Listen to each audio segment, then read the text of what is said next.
हरे कृष्णा, राधे राधे। ओम भगवते वासुदेवाय नमः। आप सभी भक्तों का दिन शुभ और मंगलमय हो। आप सभी भक्तों पर भगवान विष्णु की कृपा सदा सर्वदा बना रहे। आज आप सभी भक्त हमारे चैनल पर श्रवण कीजिए पाप मोचनी एकादशी की व्रत कथा, जो चैत मास में कृष्ण पक्ष में पड़ रही है। तो आइए बड़ी ही प्रसन्न चित्त मन से इस कथा का रसपान करते हैं। श्रोताओं, आप सबसे अनुरोध है कि आप सब पहली बार आज हमारी वीडियो देख रहे हैं तो वीडियो को लाइक कर दीजिए, और चैनल पे नए हैं तो चैनल को सब्सक्राइब और साथ ही बेल आइकन को प्रेस भी जरूर कर लीजिएगा, ताकि ऐसे ही वीडियो की नोटिफिकेशन सबसे पहले आपके पास पहुंचे। तो आइए श्रवण करते हैं पाप मोचनी एकादशी की व्रत कथा। पाप मोचनी एकादशी हिंदू धर्म में एक महत्वपूर्ण व्रत है, जो चैत मास के कृष्ण पक्ष की एकादशी तिथि को मनाया जाता है। यह व्रत सभी पापों का नाश करने वाला माना जाता है, और इसके पालन से व्यक्ति को मोक्ष की प्राप्ति होती है। पौराणिक कथाओं में इस व्रत का विशेष महत्व बताया गया है। प्राचीन समय की बात है, एक सुंदर वन था जिसका नाम चित्ररथ था। यह वन अपनी प्राकृतिक सुंदरता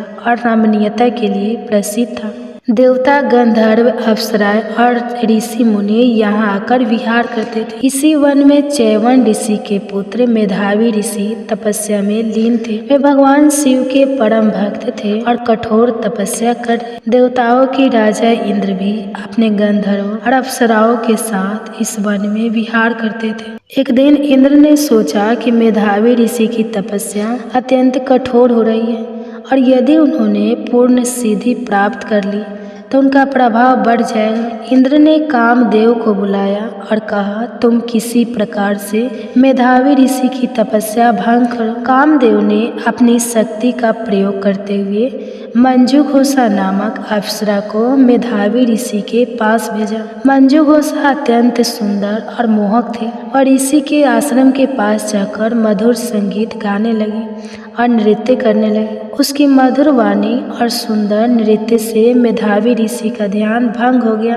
वे उसकी ओर आकर्षित हो गए और धीरे धीरे उनकी तपस्या में विघ्न आ गया। मंजूघोषा के साथ रमन करते हुए मेधावी ऋषि को समय का भान नहीं रहा। इस प्रकार 57 वर्ष व्यतीत हो गए, लेकिन उन्हें लगा कि केवल कुछ ही समय बीता है। एक दिन मंजूघोषा ने ऋषि से कहा, हे मुनिवर, अब मुझे स्वर्ग लौटने की अनुमति दे। यह सुनकर मेधावी ऋषि चौंक गए और उन्हें एहसास हुआ कि वे अपनी तपस्या से विचलित हो गए हैं। क्रोधित होकर उन्होंने मंजूघोषा को पिशाचिनी होने का श्राप दे दिया। श्राप से व्याकुल होकर मंजूघोषा ने ऋषि से प्रार्थना की, हे मुनिवर, मुझ पर कृपा करें और इस श्राप से मुक्ति का उपाय बताएं। तब मेधावी ऋषि ने कहा, चैत मास के कृष्ण पक्ष की एकादशी को पाप मोचनी एकादशी कहते हैं। यदि तुम विधि पूर्वक इस एकादशी का व्रत रखोगे तो तुम्हारे सभी पाप नष्ट हो जाएंगे और तुम अपने पूर्व रूप में लौट आओगी। मंजूघोषा ने श्रद्धा पूर्वक पाप मोचनी एकादशी का व्रत किया, जिसके फल स्वरूप वह पिशाचिनी योनि से मुक्त होकर पुनः अपने दिव्य रूप में आ गई और स्वर्ग लौट गई। उधर मेधावी ऋषि को भी अपनी गलती का एहसास हुआ और वे अपने पिता चैवन ऋषि के पास गए। पिता ने उन्हें पाप मोचनी एकादशी का व्रत करने की सलाह दी। मेधावी ऋषि ने विधि पूर्वक इस व्रत का पालन किया, जिससे उनके सभी पाप नष्ट हो गए और उन्होंने पुनः तपस्या में मन लगाया।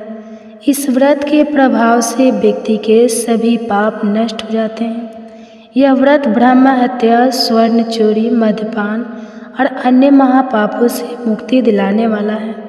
इस व्रत के पुण्य से सहस्त्र गौदान के बराबर फल प्राप्त होता है। जो व्यक्ति इस व्रत की कथा का श्रवण और पठन करता है, उसे भी पापों से मुक्ति मिलती है और अंत में स्वर्ग की प्राप्ति होती है।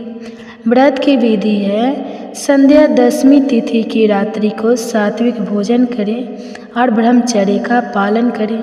प्रातः स्नान करके स्वच्छ वस्त्र धारण करें। एकादशी तिथि के दिन घर के पूजा स्थान को शुद्ध करें और वहां भगवान विष्णु की मूर्ति या चित्र स्थापित करें। पूजन सामग्री है फूल, धूप, दीप, नैवेद्य, फल, मिठाई, तुलसी दल, पंचामृत आदि। पूजा विधि, भगवान विष्णु का ध्यान करें और संकल्प ले कि आप पाप मोचनी एकादशी का व्रत कर रहे हैं। भगवान को पंचामृत से स्नान कराएं और स्वच्छ जल से शुद्ध करें। भगवान को वस्त्र, आभूषण, चंदन, फूल आदि अर्पित करें। धूप और दीप जलाकर भगवान की आरती करें। भगवान को नैवेद्य अर्पित करें और अंत में तुलसी दल चढ़ाएं। तो श्रोताओ, ये थे पाप मोचनी एकादशी व्रत की संपूर्ण कथा और पूजा विधि। अब आप साथ ही सुनिए एकादशी माता की कथा और उसके बाद अब श्रवण करेंगे तुलसी माता की कथा। सौवन मुनि की पुत्री तुलसी अपूर्व सुंदरी थी। उनकी इच्छा थी कि उनका विवाह भगवान नारायण के साथ हो। इसके लिए उन्होंने नारायण पर्वत की घाटी में स्थित वद्री वन में घोर तपस्या की। दीर्घ काल तक तपस्या के उपरांत ब्रह्मा जी ने प्रसन्न होकर दर्शन दिया और वर मांगने को कहा। तुलसी जी ने कहा, सृष्टिकर्ता ब्रह्मा देव, आप अंतर्यामी हैं, सबके मन की बात जानते हैं। फिर भी मैं अपनी इच्छा आपसे बताती हूँ। मैं चाहती हूँ कि भगवान श्री नारायण मुझे पति रूप में मिले। ब्रह्मा जी ने कहा, तुम्हारा अभिसत्ता अपने पूर्व जन्म में किसी अपराध के कारण तुम्हें श्राप मिला है। इसी प्रकार भगवान श्री नारायण के एक पार्षद को भी दानव कुल में जन्म लेने का श्राप मिला है। दानव कुल में जन्म लेने के बाद भी उस समय नारायण का अंश विद्यमान रहेगा। इसलिए इस जन्म में पूर्व जन्म के पाप के शमन के लिए संपूर्ण नारायण तो नहीं मिलेंगे, लेकिन नारायण के अंश से युक्त दानव कुल में जन्मे उस श्रापग्रस्त पार्षद से तुम्हारा विवाह होगा। श्राप मुक्त होने पर भगवान श्री नारायण सदा सर्वदा के लिए तुम्हारे पति हो जाएंगे। तुलसी ने ब्रह्मा के इस वर को स्वीकार किया, क्योंकि मानव कुल में जन्म के कारण उस मायावी भोग को तो भोगना ही था। तुलसी वद्री वन में ही रहने लगी। नारायण का वह पार्षद दानव कुल में जलंधर के नाम से पैदा हुआ था। कुछ दिनों बाद वह भ्रमण करता हुआ वद्री वन में आया। यह तुलसी को देखते ही वह उस पर मंत्र मुग्ध हो गया। तुलसी के सामने उसने अपने विवाह का प्रस्ताव रखा। इतने में ही वहाँ ब्रह्मा जी आ गए और तुलसी से कहा, तुलसी को देखो कैसा देवोप उसका स्वरूप है। दानव कुल में जन्म लेने के बाद भी लगता है जैसे इसके शरीर में नारायण का वास हो। तुम प्रस्ताव को सहज स्वीकार कर लो। तुलसी को भी लगा कि उसकी तपस्या पूर्ण हुई, उसे इच्छित फल मिला है। जलंधर के साथ उसका गंधर्व विवाह हो गया और वह जलंधर के साथ उसके महल में पत्नी बनकर आ गई। जलंधर ने अपनी परम सुंदरी सती साध्वी पत्नी तुलसी के साथ बहुत दिनों तक राज्य किया। उसने अपने राज्य का इतना विस्तार किया कि देवलोक तक उसके अधिकार में आ गया।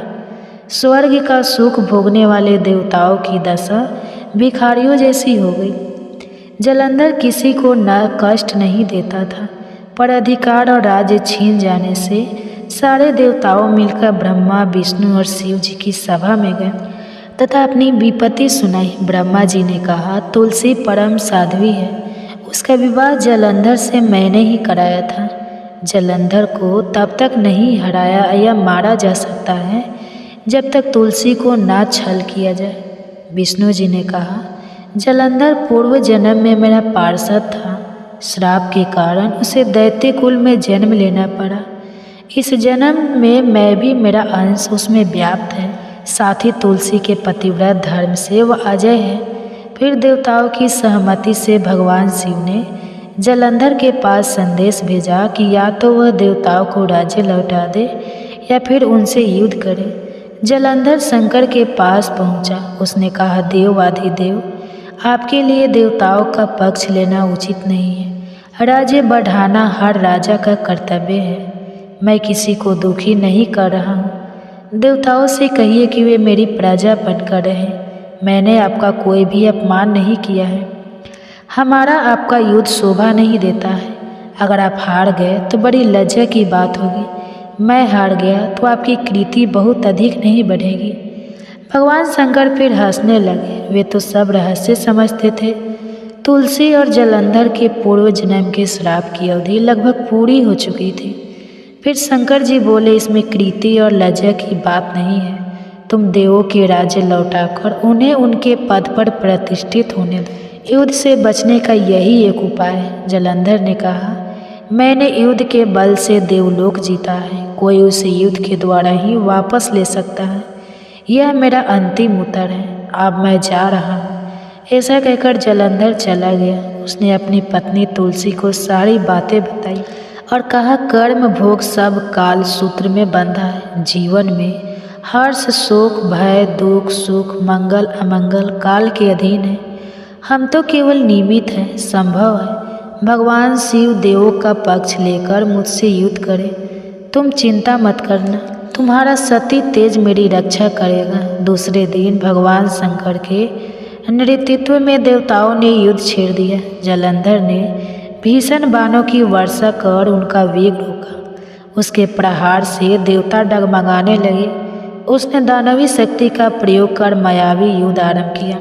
युद्ध स्थल पर वह किसी की भी दिखाई नहीं देता था, पर उसके अस्त्र शस्त्र प्रहार कर देवों को घायल कर रहे थे।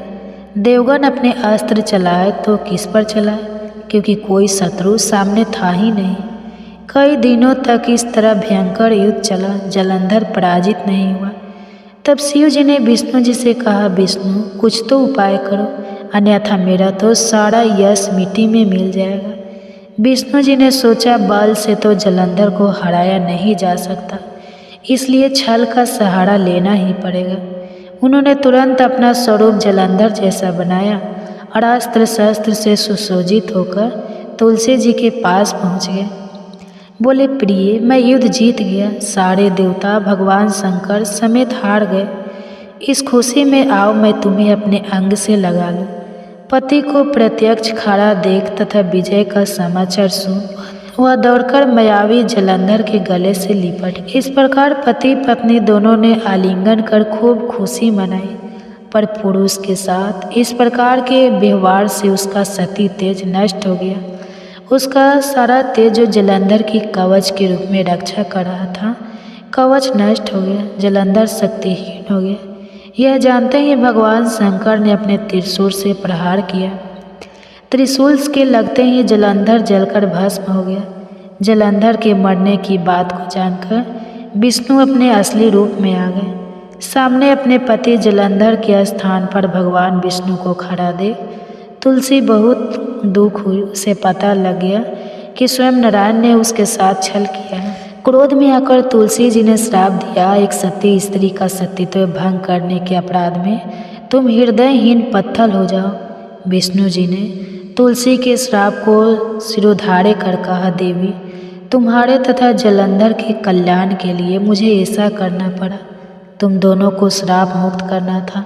तुम भी अब अपना शरीर त्याग तुलसी बिरवा के रूप में जन्म लोगी और मेरी पूजा तुलसी दल के होगी। मैं शालिग्राम पत्थर बनूंगा। मेरी शीश पर तुम आदर से विराजमान होगी।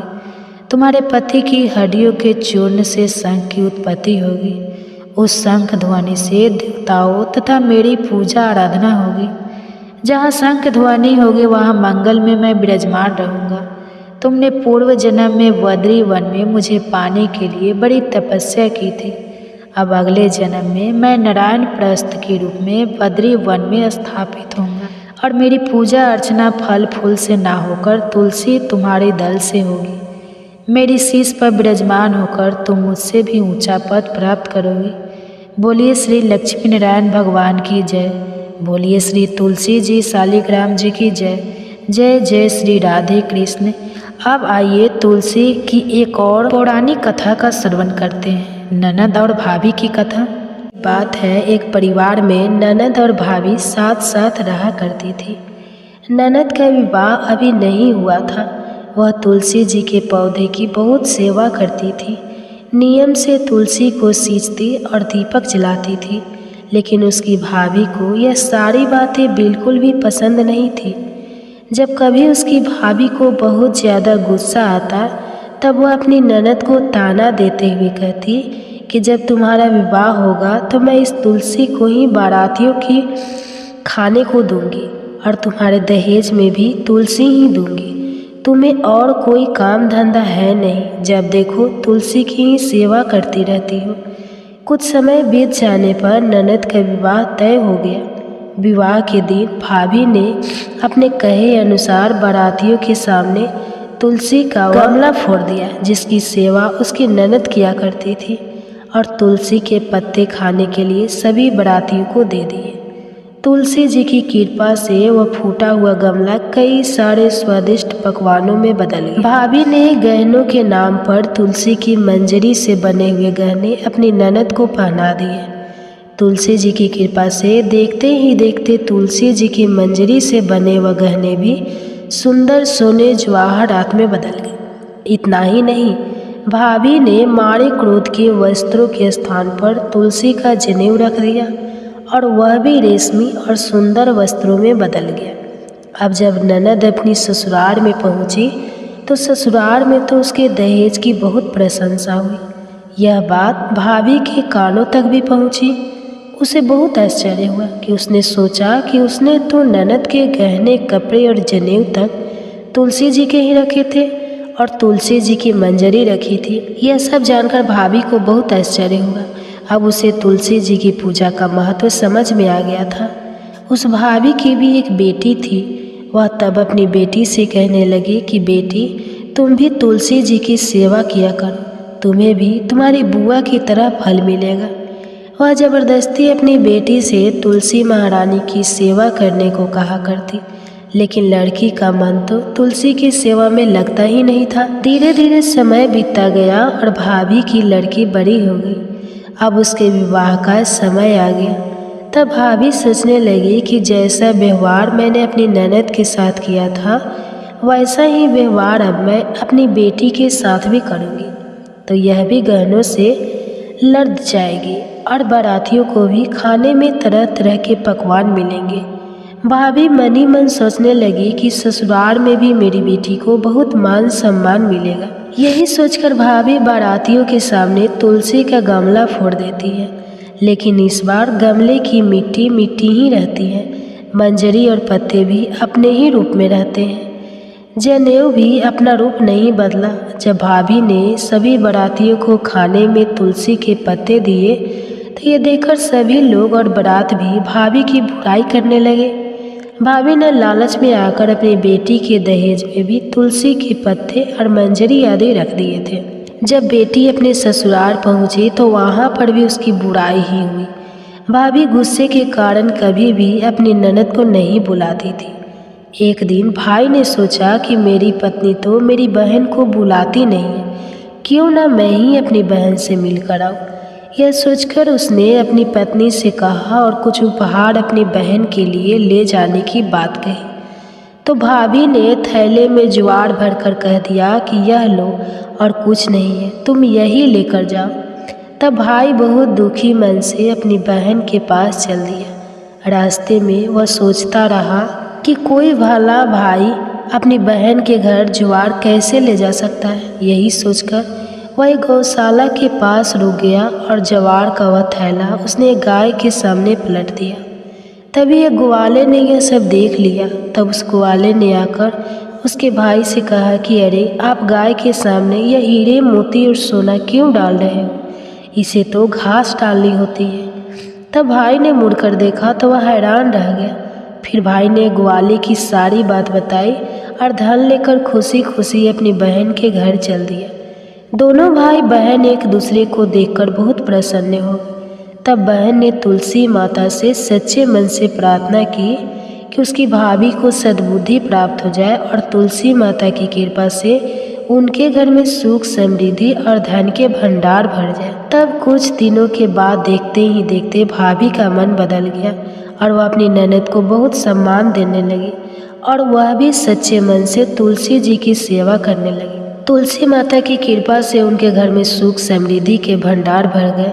उनके घर में अब कलह कलेश नहीं होता था और सभी सुख से रहने लगे। तो प्रेम से बोलिए तुलसी माता की जय। अब आइए सुनते हैं कार्तिक स्नान की कथा, जिसे सुनने से घर में सुख समृद्धि का वास होता है। एक बार एक बूढ़ी माई थी जो चतुर्मास में पुष्कर स्नान किया करती थी।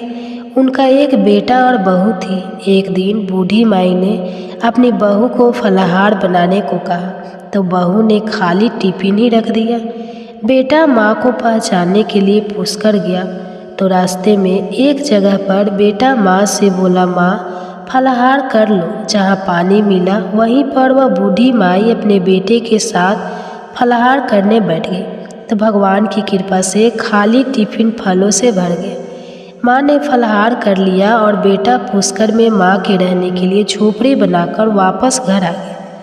रात में बूढ़ी माई के दरवाजे पर श्रावण मास आया और दरवाज़ा खटखटा कर बोला, बूढ़ी माई दरवाज़ा खोल। तब बूढ़ी माई ने पूछा, आप कौन हो?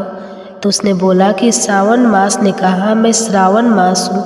बूढ़ी माई ने तुरंत दरवाज़ा खोल दिया। बूढ़ी माई ने भगवान शिव और देवी पार्वती की पूजा अर्चना की, बेलपत्र से अभिषेक किया। जाते समय श्रावण मास ने बूढ़ी माई को खूब आशीर्वाद दिया और झोपड़ी की एक दीवार सोने की हो गई। इसके बाद भाद्रपद मास आया। उसने भी दरवाज़ा खोलने के लिए बूढ़ी माई से कहा। बूढ़ी माई ने दरवाज़ा खोला, सत बनाकर कजरी तीज मनाई। भाद्रपद मास ने बूढ़ी माँ को आशीर्वाद दिया और झोपड़ी की तीसरी दीवार भी सोने की हो गई। आश्विन मास आया और उसने भी दरवाज़ा खटखटाकर खोलने को कहा। बूढ़ी माई ने दरवाज़ा खोला, पितरों का तर्पण कर ब्राह्मण भोज कराकर श्राद्ध किया। फिर नवरात्रि में माँ दुर्गा को अखंड ज्योति जलाकर प्रसन्न किया।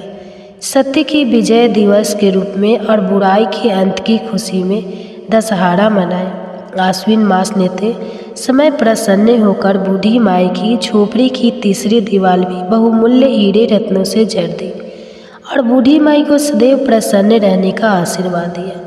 इन सब के बाद कार्तिक मास आया। उसने भी बूढ़ी माई को दरवाज़ा खोलने को कहा। फिर क्या था, बूढ़ी माई ने दरवाज़ा खोला। अति प्रसन्न मन से कार्तिक स्नान किया, दीप दान कर दिवाली, गोवर्धन पूजा, भैया दूज, गोपाष्टमी, आंवला नवमी मनाई। कार्तिक मास ने जाते समय आशीर्वाद दिया और झोपड़ी के स्थान पर महल बना गया। बूढ़ी माई अब गरीबों की सेवा कर भजन कीर्तन में अपना समय बिताने लगी। कुछ समय बाद बेटा जब अपनी माँ को लेने आया तो माँ और झोपड़ी को पहचान नहीं सका। तत्पश्चात बेटा पड़ोस में जाकर पूछा। जब पड़ोसियों ने बताया तो बेटा माँ के चरणों में गिरकर बोला, माँ घर चलो, और सारे सामान के साथ वह अपनी माँ को घर लेकर आया। सासू माँ के ठाठ देखकर बहू के मन में लालच आ गया और उसने अपनी माँ को भी पुष्कर छोड़कर आने को कहा। तो उसका पति अपनी सास को भी पुष्कर में छोड़ आया, परंतु बहू की माँ की धर्म कर्म में बिल्कुल भी रुचि नहीं थी। वह तो 4 समय भोजन करती और दिन भर सोती।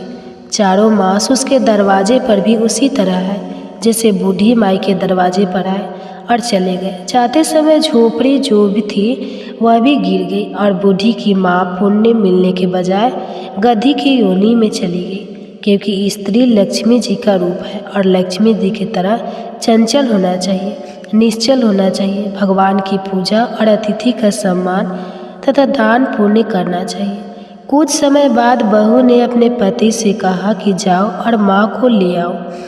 जब जम्हाई राजा सास को लेने गया तो वह कहीं नहीं मिली। लोगों से पूछने पर लोगों ने बताया कि तेरी सास धर्म कर्म कुछ भी नहीं करती थी, बस खाती थी और सोती थी, जिससे वह गधा की योनि में चली गई। जमाई ने देखा कि ये गधी वहाँ पर खड़ी हुई है, तो जमाई अपनी सास यानी उस गधी को बांधकर घर ले आया और उसकी पत्नी ने पूछा, मेरी माँ कहाँ है? तब पति ने कहा कि तुम्हारे लालच की वजह से तुम्हारी माँ गधी की योनि में आ गई है। बड़े बड़े विद्वानों, ब्राह्मण, ऋषि मुनियों से पूछने पर उन्होंने बताया कि तुम्हारी सास की स्नान किए पानी से स्नान करने पर उसे मनुष्य योनि मिलेगी। तब बहू ने ऐसा ही किया और उसकी माँ पुनः मनुष्य योनि में आ गई। हे गाधा दामोदर भगवान, जैसा बुढ़िया माई को दिया वैसा सबको देना। कथा कहने वाले को, सुनने वाले को और हुंकारा भरने वाले को सबको देना। आप सुनिए कार्तिक मास महात्म्य में आज का अध्याय। एक दिन महाराज पृथु ने नारद जी से पूछा, हे देवर्ष नारद जी, समस्त गोपियों में राधा जी ही भगवान श्री कृष्ण को इतनी प्रिय क्यों है तथा कार्तिक मास में भगवान कृष्ण के साथ उनकी ही पूजा क्यों होती है? नारद जी ने कहा, हे राजन, पहले मनवंतर में पंचाल देश में प्राचीन वेही नाम का एक राजा था। उसने विष्णु भगवान का एक अत्यंत सुंदर और विशाल मंदिर बनवाया। उसमें नित्य प्रति विधि विधान से भगवान का पूजन हुआ करता था। उसी नगर की एक अति सुंदर स्त्री प्रेम में वहल होकर भगवान के सामने मोहक नृत्य किया करती थी। उसकी हर समय एकमात्र यही लालसा रहती थी कि वह किसी तरह भगवान के गले में बाहें डालकर नृत्य करे। एक दिन उसने अपना समस्त धन गरीबों में बांट दिया और भगवान के सम्मुख नाचते हुए अपने प्राण त्याग दिए। स्वर्ग में वह स्त्री चंद्रकृति नामक अत्यंत सुंदर देवांगना बनी। एक दिन वह दर्पण में अपना अद्भुत रूप लावण्य देखकर मन ही मन कहने लगी कि भगवान के अतिरिक्त अन्य कोई मेरा पति नहीं हो सकता। ऐसा विचार करके वह भगवान की छवि मन में धारण कर नृत्य करने लगी। कुछ समय बाद दैत्यों के आतंक से दुखी होकर समस्त देवता ब्रह्मा जी की शरण में गए। तब ब्रह्मा जी ने भगवान विष्णु के कृष्णा अवतार लेने का संपूर्ण वृत्तांत देवताओं को सुनाया और साथ ही उनको आज्ञा दी कि देवता ग्वाल बाल एवं देवांगनाएं गोपियों के रूप में जन्म लेकर भगवान की सेवा करें। देवांगना चंद्रकृति ब्रह्मा जी से प्रार्थना करती हुई बोली, हे पितामह भगवान, स्वयं मेरे साथ नाचे, मेरा पूर्व जन्म का यह मनोरथ पूर्ण करने की कृपा कीजिए। तब ब्रह्मा जी ने वरदान देते हुए कहा, तुम नंदग्राम में वृषभान के यहाँ राधा नाम से जन्म लेकर समस्त ब्रज गोपिका से अधिक भगवान को प्रिय होगी। उस समय भगवान तुम्हें अपने प्राणों से भी अधिक प्रिय समझेंगे तथा रास उत्सव में तुम उनके साथ नृत्य करोगी। इस प्रकार तुम्हारा मनोरथ पूर्ण होगा। ब्रह्मा जी के वरदान को पूर्ण करने के लिए श्री कृष्णा अवतार में भगवान ने राधा जी के साथ रास उत्सव में नृत्य किया और उन्हें अपने प्राणों से भी अधिक प्रिय माना। तो बोलो श्री राधा रानी की जय। महाराज प्रभु ने नारद जी से पूछा है, देवर्षियाम, पंचक काल में दीपदान का क्या महत्व और विधान है, कृपा करके मुझे बतलाइए।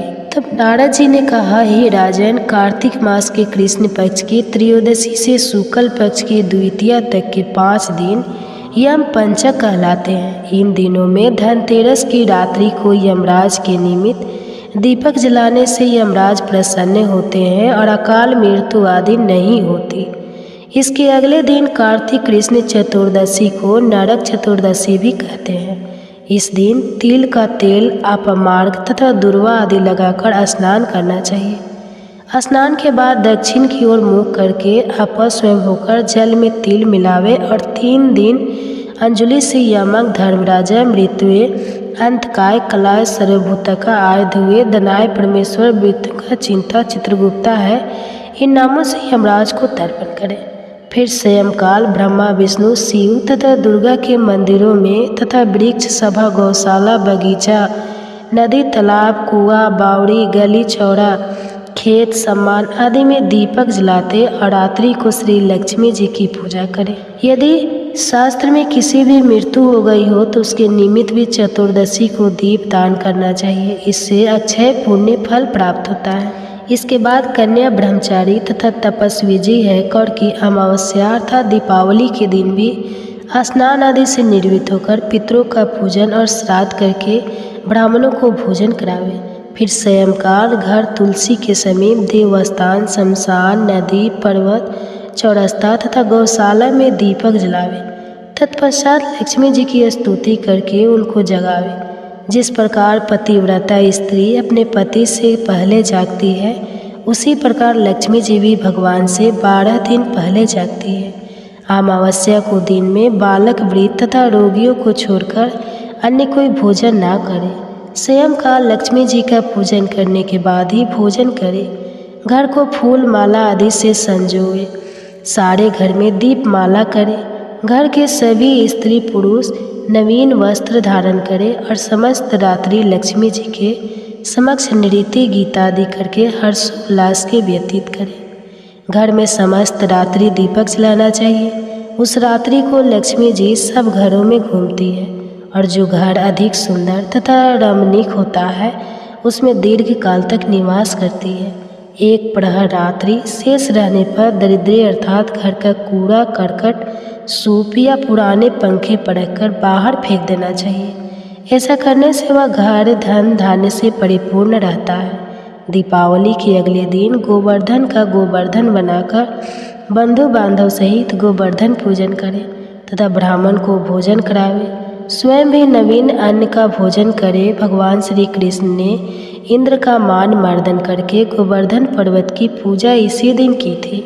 स्वयं काल के समय गौ तथा वृषभ अर्थात बैल की पूजा करें तथा अपने परिवार के भरण पोषण और रक्षा के लिए उनसे प्रार्थना करें। इसी दिन स्वयं काल के समय बलि तथा उसकी पत्नी विद्यावती की मूर्ति बनाकर पूजन तथा दान आदि क्रियाएं करने से परिवार सुखी तथा समृद्ध रहता है।